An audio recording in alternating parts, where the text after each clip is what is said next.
Oh hi, I'm the heretic. The word terrorism gets thrown around a lot, usually following a crisis. Islamic terrorism, right-wing terrorism. Now, why they do this makes sense. Terrorism is a scary word, implying deliberate action on the part of its perpetrators to inflict fear plus uncertainty. To inflict terror.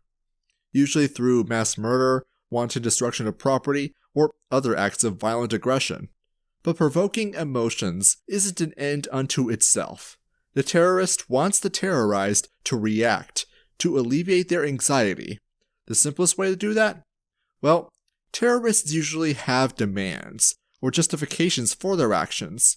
Compliance with their demands, therefore, should mean they have no cause for aggression. What's interesting is what the terrorist is confessing through their acts of terror. According to them, their desired outcome cannot be achieved through persuasion or through non-aggressive acts of direct action. They confess their desired outcome can only be achieved through violence and coercion. Now, isn't that interesting? If people are free to choose, the terrorist knows, whether consciously or unconsciously, that if they just asked, people would tell him to take a hike. Sure, he could get a couple people, but hardly enough to bring about his desired outcome. As such, his only means of meeting his interests is at the direct expense of other people, who can only be bullied, frightened, and coerced to meet his preferences. Well, hold on a second. This sounds familiar. Seeking compliance with opinions through force? Where have I heard this before? Oh, now I remember. This is exactly what the statist priesthood does. You see, when a politician makes a policy proposal, what they're stating is an opinion they know nobody would go along with voluntarily. After all, if people were to go along with it voluntarily, making it mandatory through legislation and forcing people to pay for its enforcement against their will through taxation wouldn't be necessary. So a terrorist uses force to get his way.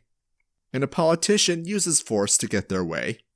The only real difference is that a politician is better at what they do, since they can convince millions of people that their victimization is in their interest.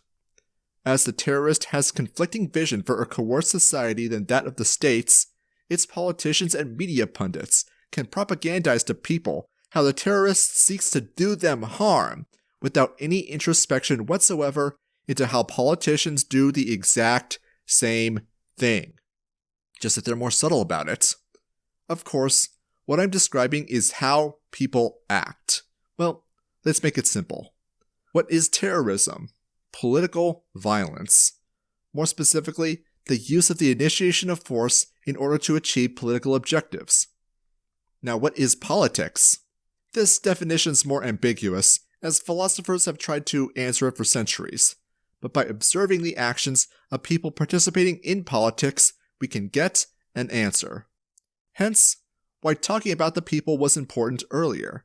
Politicians initiate violence in gaining resources and deciding how to use other people's resources. Thus, the best definition I can conceive of for how politics is as follows. Politics is the science of how to allocate scarce resources using violence. Politics is violence. So if all politics is violence, then political violence means violent violence. It's redundant, but anyways, we can simplify it to just mean terrorism is violence. But politics is violence. So if terrorism equals violence and politics equals violence, then politics equals terrorism. If A equals B and B equals C, then A must equal C.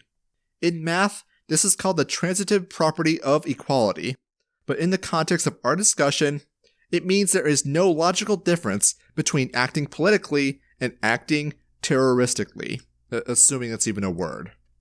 This is reflected in how governments act. If they catch you violating their legislation, men with guns will come to throw you into a cage. If you resist, they'll escalate force until you comply or die. Though sometimes even compliance isn't enough to spare your life.